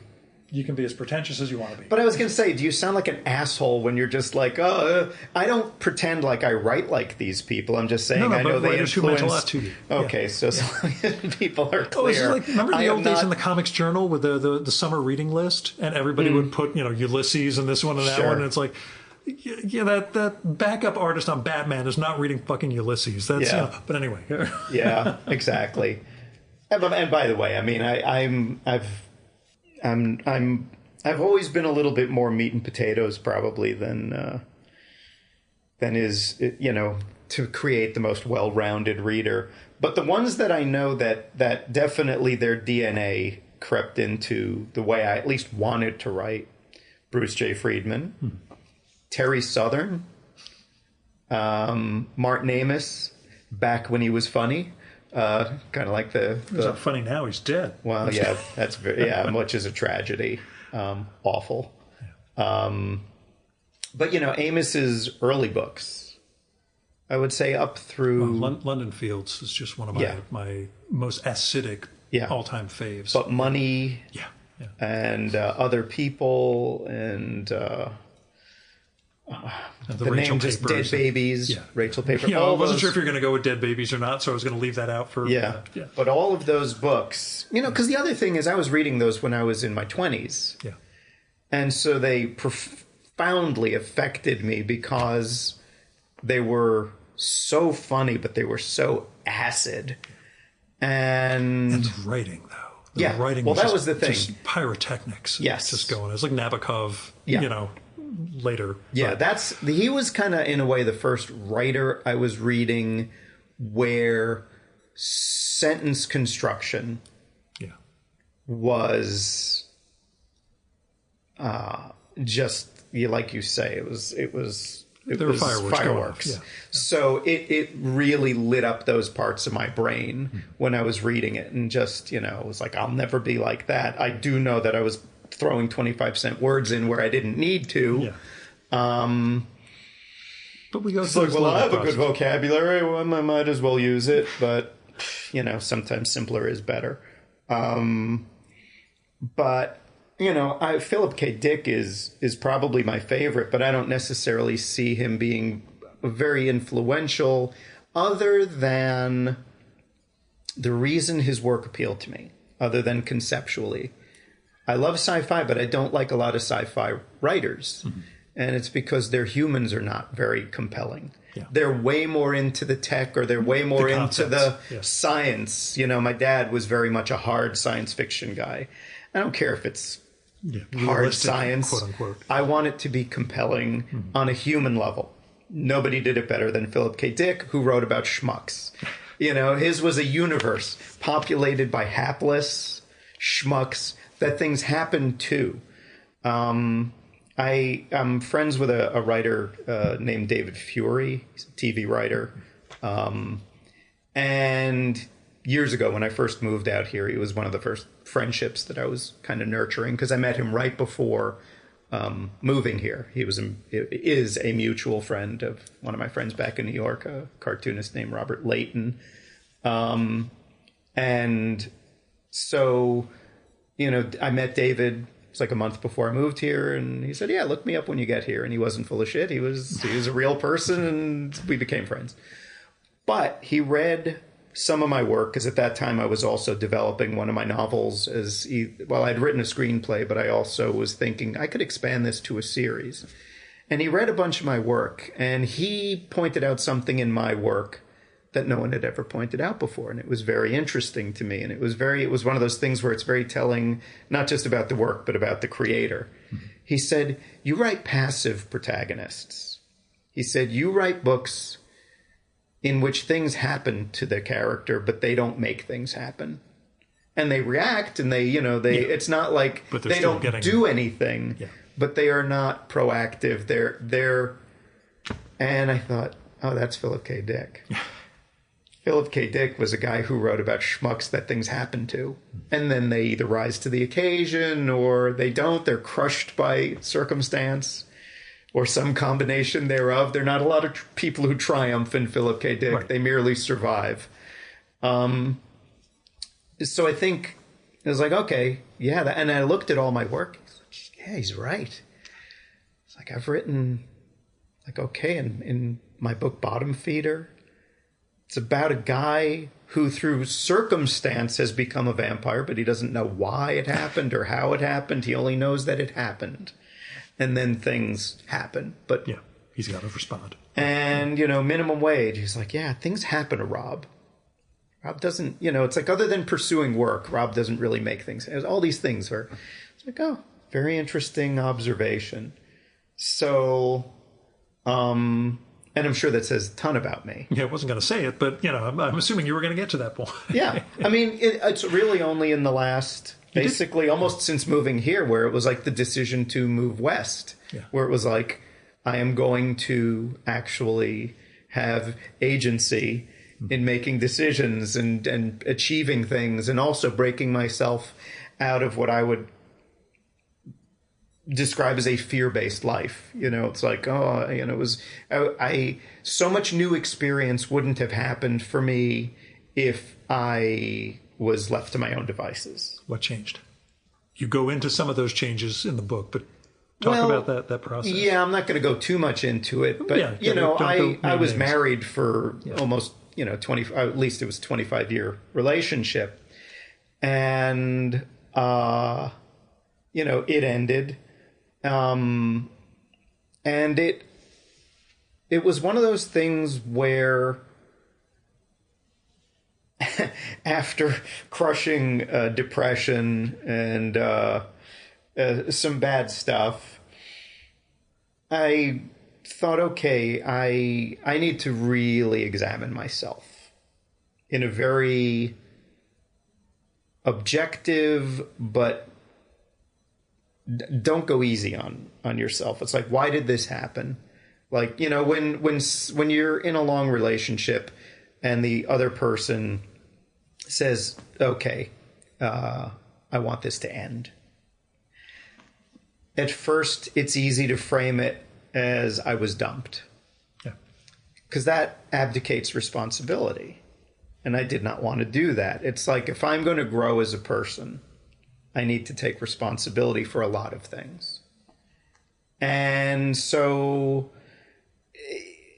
part of it, but I did know I needed to get out of New York. I mean, 2016, 2017 was a very 1-2 punch, because my mom died and I was very close with my mom. And then my marriage ended and I thought, okay, I got to get out of New York. Because literally everything here is a trigger. Right. And I already have dark thoughts. So it's like, I don't need a trigger, metaphorically or potentially literally, if I'm going to... In a city of tall buildings. Yeah. Yes, and I was living on the 11th floor at the time. And believe me, I had some dark thoughts. So I was like, okay, I've wanted to leave New York for a long time anyway. L.A. I like L.A. I've thought about L.A. I've suggested L.A. I've got nothing to hold me here. My dad was still alive, but he was situated in a way that I didn't need to be there. You know, he was in decline, but very happy. You know, he had 24-hour live-in care. All of his needs were being met. So I thought, okay, I can maintain a long-distance thing, but I have to get out of here. If I'm going to survive, I have to get out of here. So anyway, getting out west, then began okay, let's look at what led you here. What can you do better? What did you not do so well at? What can you do better at? Now, and looking kind of at the sort of the wholeness of who I was, the more I looked, the more, as they used to say on report cards, needs improvement. Yeah. Those were in 1,000-point type. Needs improvement. And there were a lot of things. I mean, you know,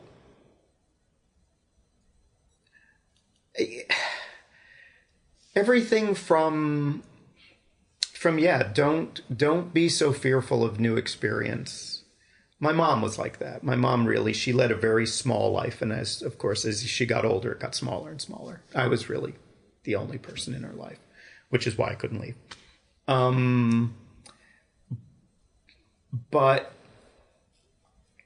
there was just so much in terms of the way my brain was wired, disposed towards negativity, because the other thing is, I'm sorry, this is now getting all very heavy. No, I'm cool. You're okay talking about it. But imposter syndrome, that's a thing. And, you know, this is, I think, very common for especially creative people, where they're both driven by narcissism, because, of course, you're doing this thing and you want other people to look at it and tell you it's good. That's narcissism, you know. It doesn't, and some people it's founded because you actually are good, you're capable, you do work that's, you know, but there's this wrestling with the narcissism versus the am I a fraud? Is this so? And then there you want to find some balance, some equilibrium there. There were a lot of things that made me the person I was in New York. Now, I realized a big part of it was geographic. I never realized how toxic New York was to me until I got out. Yeah. Because I thought feeling shitty and anxious and kind of depressed all the time That's what we do in New is York. just how I am. That's who I am. And getting away from it, I suddenly started to feel physically different. Like a pressure lifted that I didn't even know was there. And now part of it was also, now again, like I say, I loved my mom and I liked my mom. Liking is a whole other thing. Like a lot of people, I love my mom, but I liked my mom. She was cool. But, you know, she also made things hard for me in ways where she wouldn't let me help her. She was independent to the point of her own self-destruction, and just watching her literally deteriorate was awful.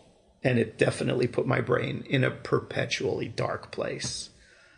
But when she died, you know, really after the grieving, that all, again, lifted a weight. Because it was like, I'm not feeling sad all the time. I'm not feeling worried all the time. It's like, that's gone. New York kind of keeping its thumb on my, more like a boot, really, is like, that's gone. You know, one of the things I pointed out to somebody when it was about 6 months into living here, it's like, I haven't been jostled in 6 months. Because you're sitting in cars at traffic lights all the time. Or I'm just kidding. No, but even like walking on the street. Yeah. It's not everyone crammed together. Yeah. And that was huge. And also there's the component, now I know I had seasonal depression. It's like, oh, I'm getting so much vitamin D now. Yeah. There were so many things, but so it really it did definitely begin to rewire things, which again made me have the luxury of being able to look at, again, what are the failings? Being judgmental, being quick to anger, being condescending, you know, all these things. And by the way, I know all of those were armor for insecurity. Sure. But, you know, you can be insecure without being unkind. And that was something that it took me some major changes to kind of get to. Now, I don't think I was, like, objectively, I don't think I was a horrible asshole. Among other things, having as None many... of us ever do think that. It's other people who think that about. Yeah, but I know. But actually consulting with friends that I've had for many years. Yeah. Because the one thing I will say, you know, I've maintained my friendships with my East Coast friends. That's one of the great things about Zoom. Yeah. It's like, because I have a lot of friends who don't like the phone, but they're okay with Zoom. So there's something about talking where you can see the other person, and it does make a difference.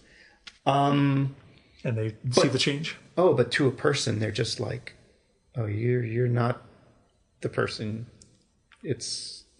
They're happy for me because they're just like, good. Yeah. They're like, oh, it's nice to see you. You know, it's still, obviously, it's a work in progress. Because that was the other thing, to go back to turning 60 and that.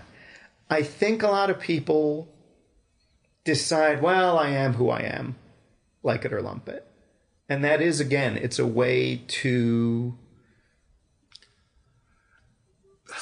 not grow. Yeah. And I don't think you need to calcify just because of your age. Like I've said to Val, by the time I'm an old man, when I croak, I want people to say he was a really nice guy. You know, I mean, not again. It's not going to affect me. No. I don't mean that in an egotistical or narcissistic again, but just in like leave the world having left a kind imprint, as opposed to he was funny, but he was really acidic. Like there were people, you know, who I mitigated the person I was by at least being funny. I was always that, well, you know, Bob's a funny guy. But there were so many occasions, you know, this is one of the things about not having really done, I never did drugs of any kind and I didn't drink much. I have a pretty good memory. And I can think back, like forensically back to so many occasions where I think, God, that was not good. I wish I hadn't done this. I wish I hadn't done that. Flinching with shame at something that you did at like 6 years old. That's still the there's that. Yeah, but that's also a. It's more the things. It's more the things. How did they hurt somebody I cared about? Right. Yeah. And that is really what I don't want anymore. Is hurting anybody I care about.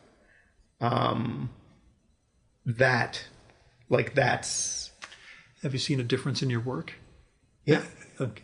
Yeah, I'm sure some people, like, those are the people who, you know, who go way back where they're like, oh, he's going soft or this or that.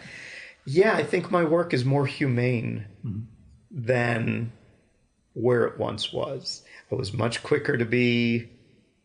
I could put in a really sniggering mean line here. And, yes. Yeah. And by the way, it's not to say that I don't... Like, you don't want to sand the edges off your humor too much because that's where the funny often is. Yeah.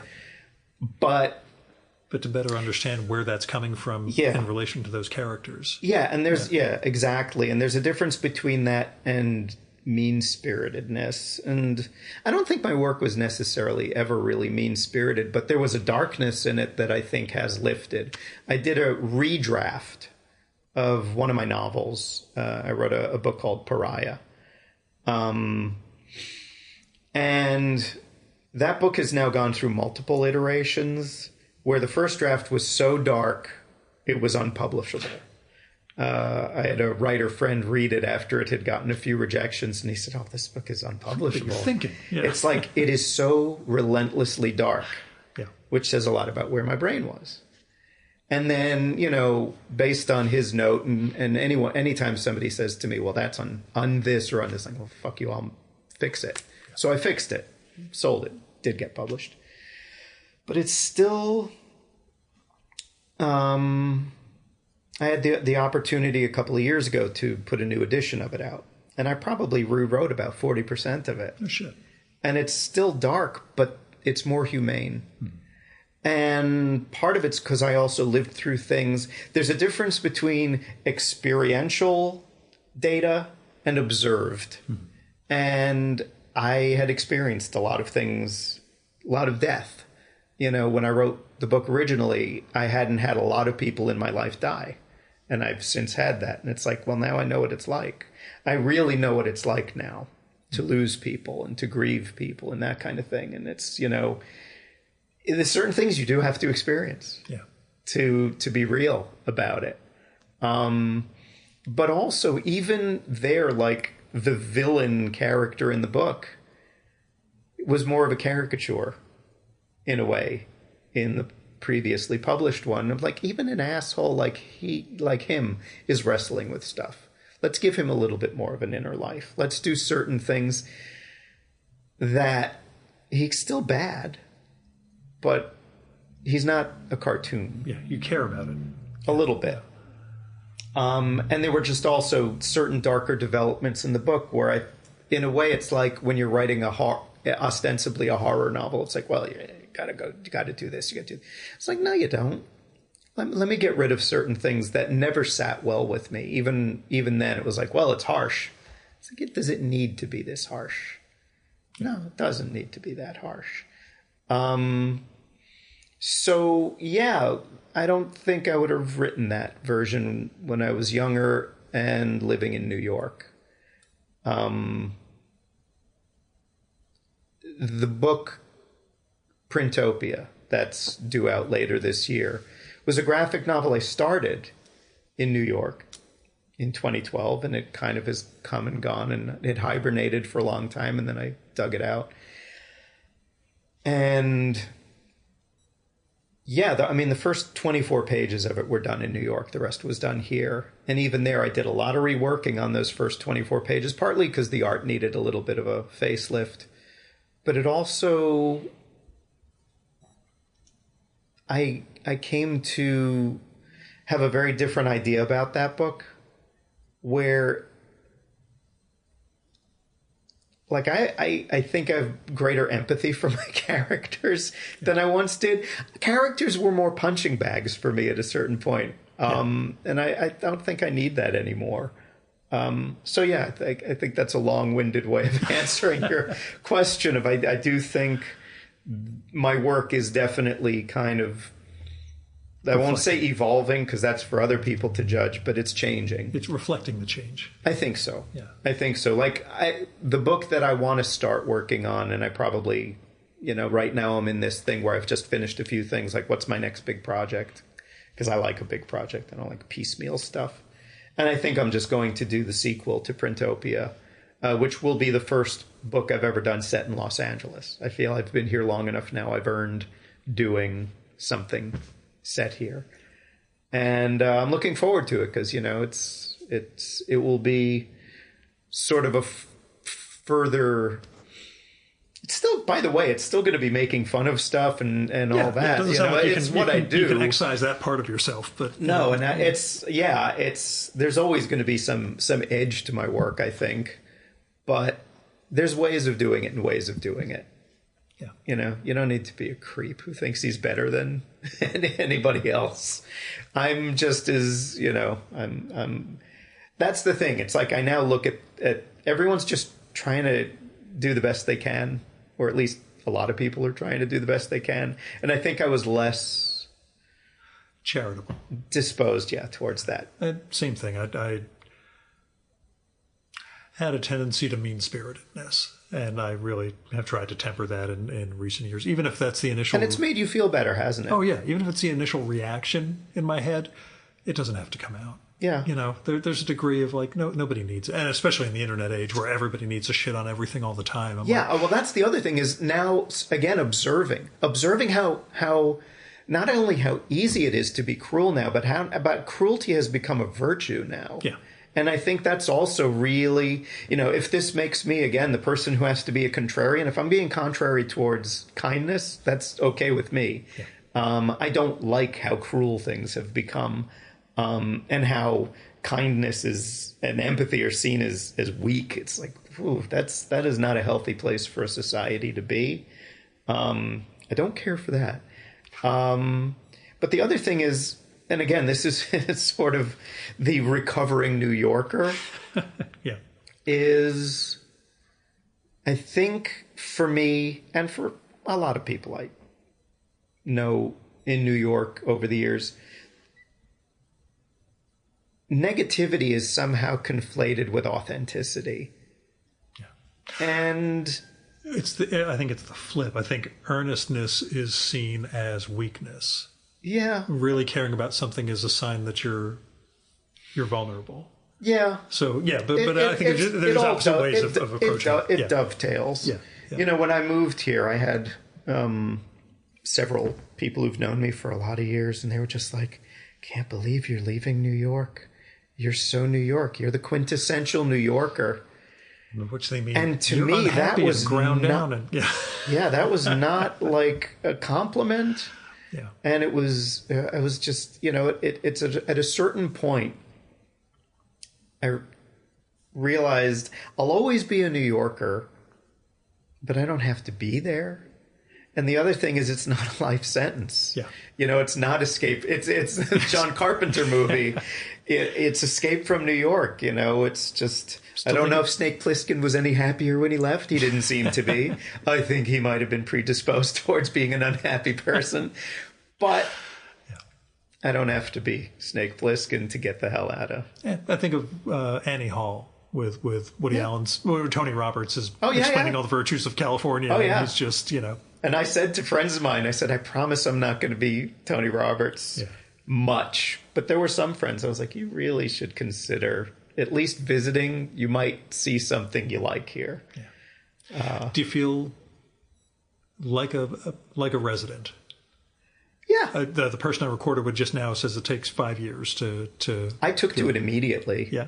I mean, when I moved here, I moved to the first place I had was in Burbank. Because I thought that was situated to where I would be working. Ended up not being the case. But I liked it.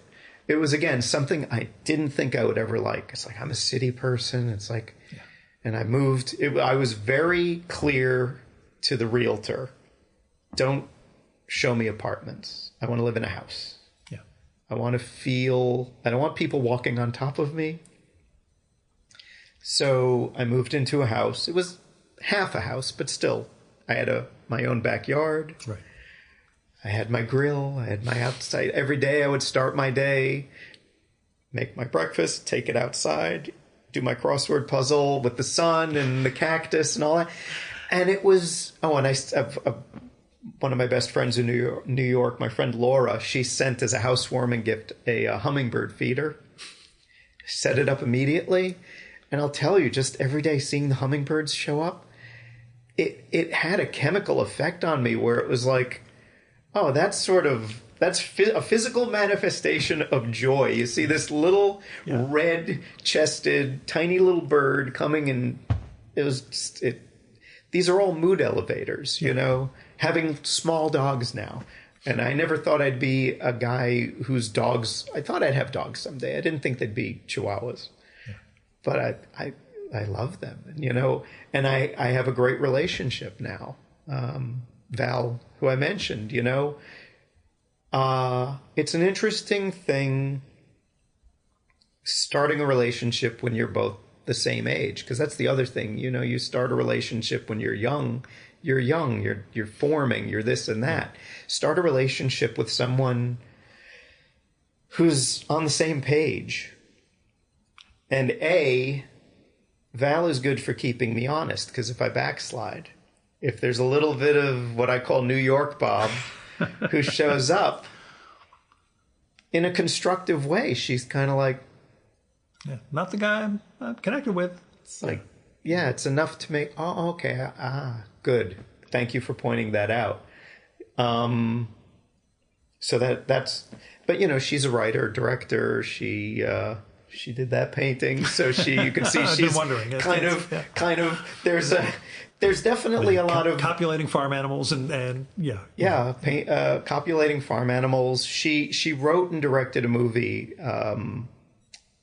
where if you see it, it's kind of like I think we were sort of destined to be together. She did a movie called Love and Sex, which it's minimum wage was my fictionalized version of my youthful romances and what have you. Wrote one long romance, and then Love and Sex is her kind of semi-autobiographical comedy about that kind of thing.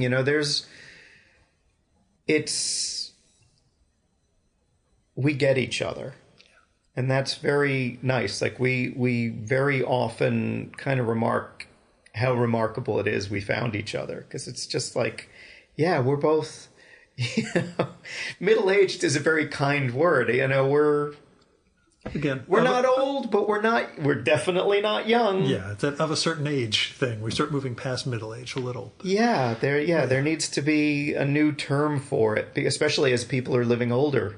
To be older and older now, which is not necessarily a good thing. But I've been watching Northern Exposure, which I'd never watched back in the 90s, and one of the lead characters, who's around 60, realizes he's having his midlife crisis because all the men live to about 115 to 120, and that's at 60 he's starting to think, I don't have a lot of time left, But exactly. I figure for us, it's a different world. So, it's there's a lot of things that have definitely, I would say, on a, small but internally profound ways that have, I think, made me more predisposed towards a positive outlook than I could have before. Could you even dare say the word happiness? Yeah. I'm happier now than, if I look at it, it's that whole thing of like, sure, youth has a sheen to it. Blissfulness, different than happiness. But I would not want to trade places with myself again and go back. Like, oh, you want to be... No, I earned where I am now. Yeah. Good and bad. I did the work, and I'm doing the work. That's, like I say, I do not believe in letting myself off the hook for shittiness, whether it was, again, nature, nurture, or just shittiness out of convenience. I also realized, and again, before I moved here, I was seeing a therapist for a while, which helped. Yeah. It helped. I had a good therapist. And he gave me some very good tools to keep working with. But that sense of, how it influences the comics and the stories that you're telling, and how it keeps something as, still Bob Fingerman comics as opposed to, I liked him more when he was an asshole, which you can understand as a temptation on a reader's part, but not healthy for the artist. Yeah. Well, but this is the thing, and it generally, unfortunately, holds true, is people generally like the older work by whoever. Yeah. Name a band. That's always... Name a band that has longevity, that people who started with them like their newer stuff better than their older stuff. Yeah. Never happens.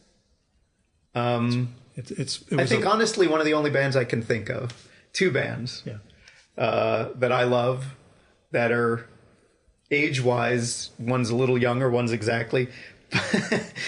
people out there, he's got shitty taste. But Queens of the Stone Age, I think they're better now than they ever were. And Rammstein, I think their new album better than anything they've ever done. And, they're all 60 years old, and I think they're kind of at the peak of their creative powers. I do remember years ago, and it made me so irritated, even when I was younger, where it was, I believe, the back page of the New York Times book review, where some fucking idiot did this thing about how no writers do their best work after 45. And I thought, 45? That's your cutoff? You're starting, for Christ's sake. But so I just was like, I don't know. I wish I could remember who that... It's a long time ago. But, I was thinking of the artists I love. When did they really kick in? Because some, like, right out of the gate, you're just like, oh, my God, this is a prodigy. But, like, Corbin, I love his younger work, but, like, his peak was probably from about 40 on. Because it's just, as you talk about in the book, when it came to minimum wage especially, as well as other work of yours, the perspective that comes from being in your 40s is why I don't record with people younger than me. I got to get some, like, 30-year-old artist or writer. Talk to Noah Van Sciver, at least. Noah and I have done a couple. We've had a good time. But Noah's a rare case because he does think about time. Yeah. And talk to Owen Klein. Who somebody wants to introduce me to. I think it was Drew Friedman. I haven't connected with him. He's an old soul. Yeah. I've been told since... it must have been Drew who told me I need to connect with him, but I never have. But yeah, there's a sense of you need those cycles. You need to see things go by a few times to develop that maturity and that perspective. That the energy is fine when you're young, but it doesn't sustain, I think. Yeah, well, that again is kind of is part and parcel of the new being negative, being authentic, is also being dismissive somehow makes you better than or more sophisticated than or whatever. I don't know as any of these really hold true. No, screw all that. Keep making great work. You're going to be 60 soon. You got a whole life ahead of you. But last question that I always hit people with. What have you been reading? I've been the thing is, I will say my reading habits have gotten worse over the years. Part of it is, I don't know what it is. And this has been more than a decade. It's probably been about 15 years. I get fatigue when I read prose. It's probably the contacts and the reverse glasses. Sure, exactly. But what have I been reading lately? Well, I mean, some of it's on the pile there. Yeah, but prose-wise, one of the recent books I read was Dirty Pictures. Oh, the history of underground comics. Yeah, I recorded with him, and I'm blanking on his name. Brian Doherty. Yeah. Yeah. I thought that was excellent. I was really on the fence about buying it because I thought, what don't I know? And then I read it and I thought, I didn't know much of anything. I really just knew sort of the broad strokes. That's a very, very deep dive book. Yeah. And I loved it. It was just because it's just got enough of the gossipy, bitchy, the way cartoonists talk amongst themselves, because he's got all these great anecdotal things of really the interpersonal stuff. Right. You know the work and this and that, but that one goes so much into where the feuds and the who. I thought it was great. Yeah, I mean, this is, and I don't know if this is the self-loathing thing, because I always consider reading comics and graphic novels not reading. Yeah, but last comic that knocked you the fuck out? Probably Noah's stuff. I really do enjoy Noah's work quite a bit. I didn't connect with the Mormon book that much. It's a great piece of work, but honestly, it's just not my jam. The About a Cartoonist. Especially great. The ones in Vermont. There's one there that just, really affected me. And his serial that he just concluded, Maple Terrace. Yeah, I did the first 2 issues of that. One Dirty Tree, great. I think he's remarkable. I love his work, and he's a good dude. Josh Bayer. Yeah. Josh and I recorded SPX.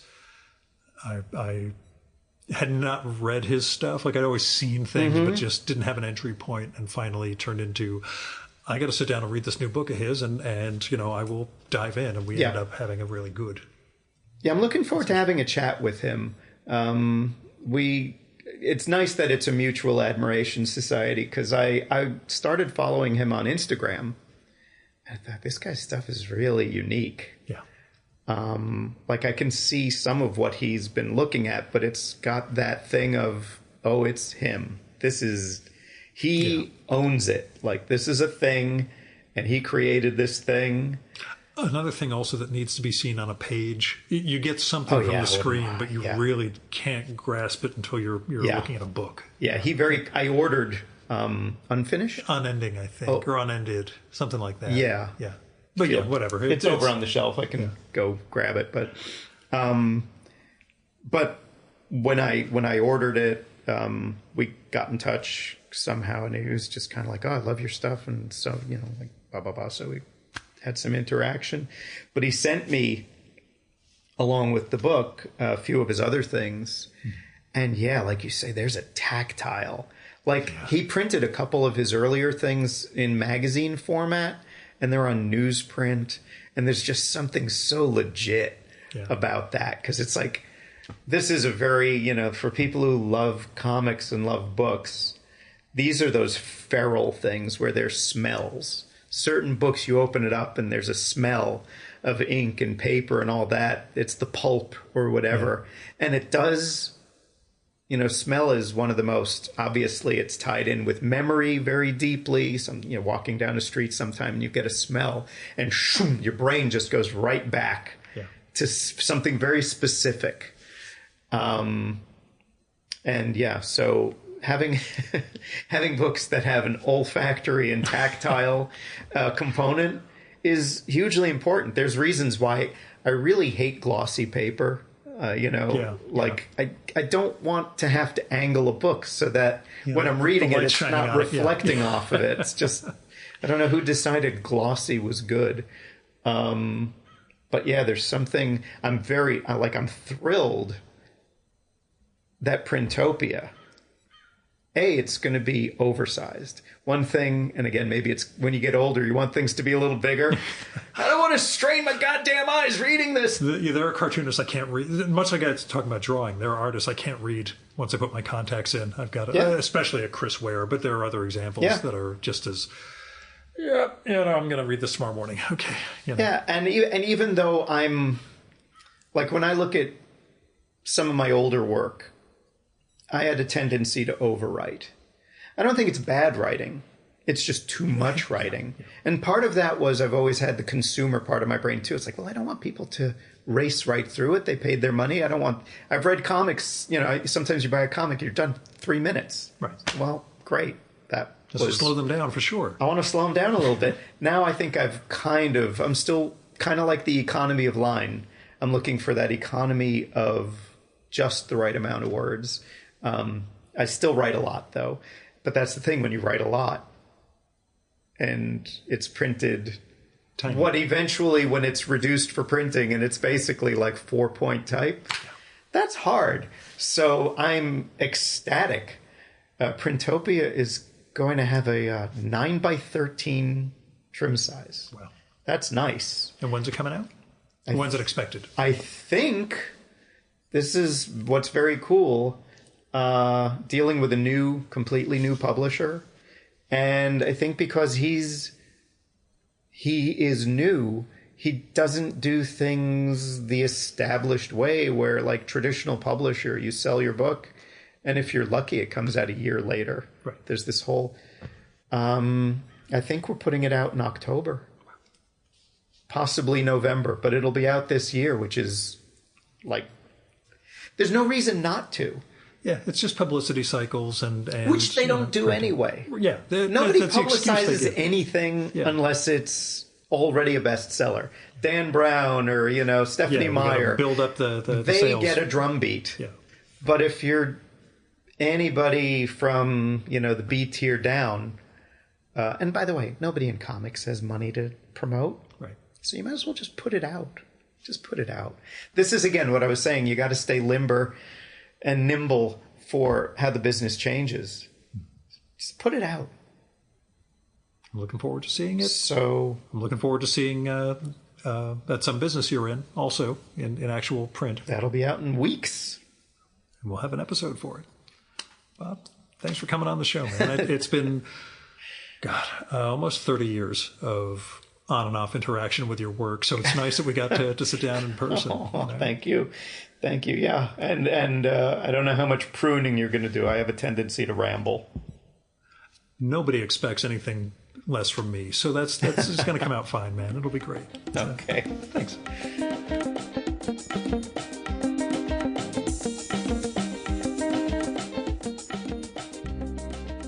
And that was Bob Fingerman. His 40-year career retrospective in comics, That's Some Business You're In, should be available now, if not pretty soon, from zoop.gg. That's Z-O-O-P. In the meantime, visit bobfingerman.com, all one word, to check out Bob's books, writing, the great gallery of his illustrations and art and some of his caricatures, and a lot more. He's also on Instagram as Bob Fingerman, all one word, same way, BOBFINGERMAN. I have links to all that in the show and episode notes for this one. You can support the Virtual Memories Show by telling other people about it. Let them know there's this podcast comes out every week with interesting conversations with fascinating creative people. You can also help out the show by telling me what you like and don't like about it and who you'd like to hear me record with, or what movie or TV show or book or piece of music or comic or theater or art exhibition or whatever you think I should turn listeners on to. You can do that by sending me an email, DM if we're connected on Instagram or Blue Sky, or by a postcard or a letter. I do a newsletter 2 times a week, and that's got my mailing address at the bottom of it. You can also leave a message on my Google Voice number, which is 973-869-9659. That goes directly to voicemail, so you don't have to worry about getting stuck in an awkward conversation with me. And messages can be up to 3 minutes long. So go longer than that, you'll get cut off. Just call back and leave another one. and let me know if it would be okay to include your message in an upcoming episode of the show. You might have something interesting to share with the listeners, but I'd never run something like that without the speaker's permission, so, let me know. If you got money to spare, don't give it to me. Not right now, at least. I'm making a book that I'm going to be running through probably Kickstarter by the end of this year. I'll need your money then because it's going to take some work to produce this thing the way I want it to be. And, well, you'll love the final copy or final version of it, or so I hope. Anyway, what I'm saying is if you got money, don't give it to me right now. Give it to people or institutions in need. With people, you can go through GoFundMe, Patreon, Kickstarter, Crowdfunder, Indiegogo, Zoop, maybe. All sorts of crowdfunding platforms where you'll find people who need help with rent, medical bills, veterinary bills, car payments, getting an artistic project off the ground. There are a lot of people who could just use a little hand to help get them ahead or, get them to catch up a little bit on things. And you can make a difference in their lives. So do that.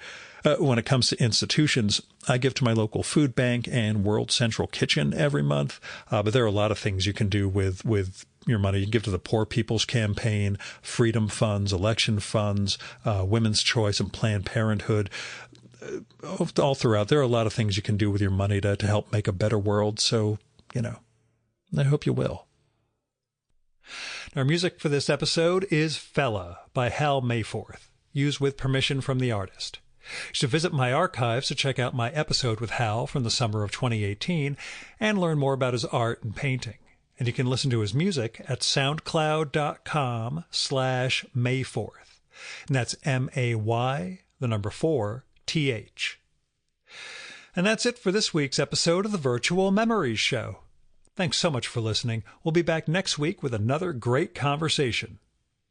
You can subscribe to the Virtual Memories Show and download past episodes at the iTunes Store. You can also find all our episodes and get on our email list at either of our websites, vmspod.com or chimeraobscura.com/VM.